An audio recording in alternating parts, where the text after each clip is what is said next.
Mbak Triminingsih masih mengetik, biar bisa setelah tahu posisi individu, setelah tahu stratanya, kemudian tahu posisinya, kemudian bisa membedakan pergaulannya, menggolongkan diri dan bergaul supaya nyambung dengan yang satu strata gitu Mbak ya.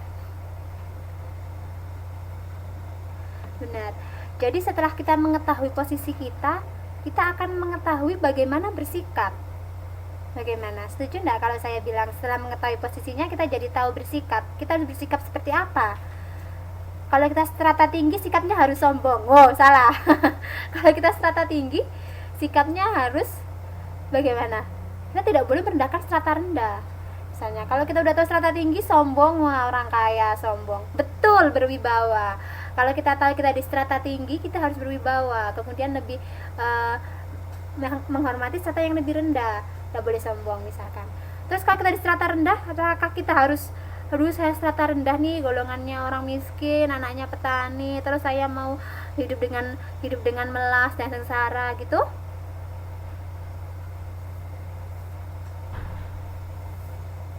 Apakah seperti itu? Memaklumi keadaan. Sabar, strata rendah begitu ya. Nah, dengan mengetahui strata rendah, maka kita bisa masuk ke poin yang kedua, yaitu menetapkan peran dan kewajiban dalam setiap individu. Oh, saya strata rendah, maka kewajiban saya adalah merubah hidup saya. Jadi saya bisa menjadi strata tinggi. Nah, misalkan begitu. Merubah nasib bagaimana supaya bisa masuk ke strata yang lebih tinggi. Bagaimana? Nah, nanti kita akan mengenal apa yang namanya mobilitas sosial. Nah, kemudian yang ketiga, untuk menetapkan strategi pembangunan yang tepat.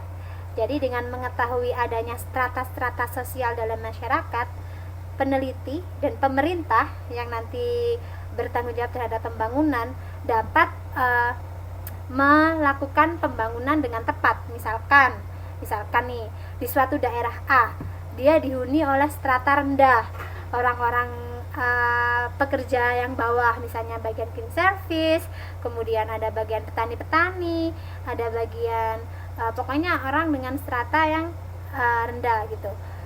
Nah, bagaimana menetapkan strategi pembangunan yang tepat di daerah itu? Maka dibangunlah fasilitas umum yang murah, kemudian rumah sakit misalkan yang murah, bangun mall di tempat seperti itu. Nggak laku, siapa yang mau beli, misalkan seperti itu. Jadi ada 3. Yang pertama tadi untuk mengetahui fungsi dari stratifikasi sosial dalam masyarakat itu kenapa kok perlu. Tadi kita diskusikan. Yang pertama agar mengetahui posisi individu dalam masyarakat. Setelah tahu posisinya, maka dia akan tahu bagaimana perannya dan kewajibannya. Dari sisi pemerintah, setelah mengetahui adanya stratifikasi sosial dalam masyarakat, pemerintah mampu menetapkan strategi pembangunan yang tepat untuk setiap strata masyarakat.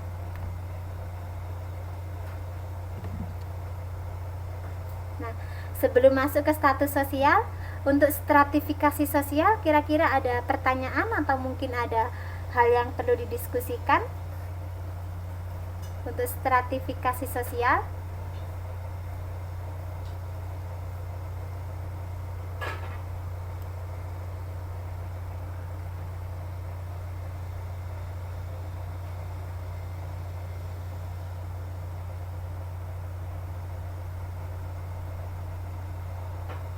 Mbak Asnawati masih typing.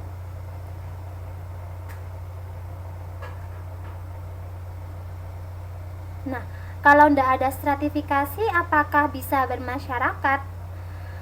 Kira-kira ada nggak masyarakat yang nggak ada stratifikasinya?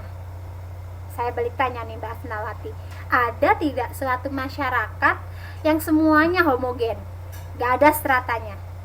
Kata Mbak Triminingsih tidak ada. Kalau Mbak Asnawati sendiri bagaimana?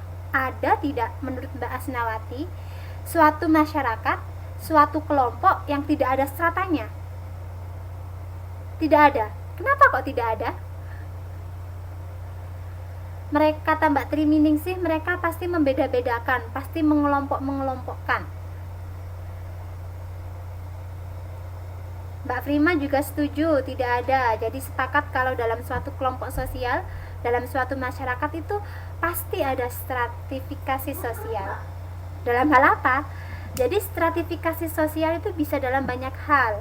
Misalkan tadi dari segi kekayaan, kemudian ilmu pengetahuan, kemudian kehormatan, dan ada juga kewenangan tadi. Jadi stratifikasi sosial itu muncul dalam suatu masyarakat, tadi ada dua, secara alami, betul, secara natural, tiba-tiba ada, tanpa kita sadari kita sudah memposisikan diri kita, aduh, misalkan saya ini mahasiswa UT, saya kayaknya golongan anak strata bawah nih, mau baca modul nggak ngerti-ngerti, kuliah nggak ngerti-ngerti, aduh saya strata rendah nih, aduh Mbak Prima, Mbak Asnawati, Mbak Triminingsi ini kalau kuliah aktif terus nih, strata tinggi nih, orang-orang pintar. Secara alami akan muncul penggolongan seperti itu oleh masyarakat mahasiswa UT ini.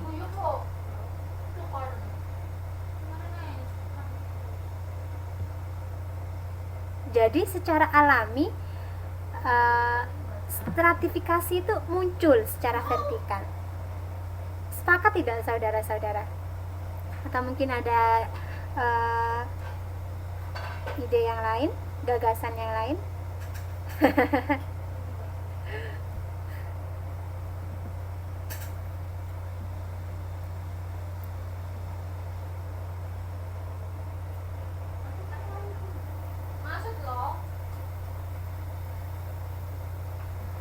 Sepertinya Mbak Prima punya gagasan yang lain nih, sedang typing.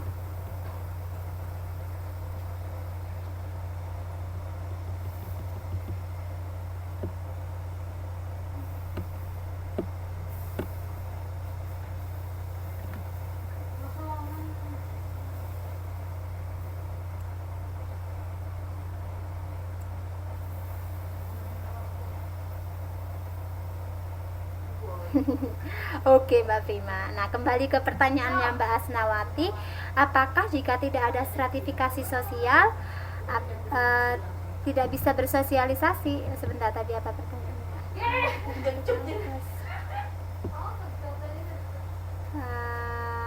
Kalau tidak ada stratifikasi, apakah bisa bermasyarakat? Nah, itu pertanyaannya Mbak Asnawati. Jawabannya adalah secara natural stratifikasi sosial itu pasti ada dalam masyarakat.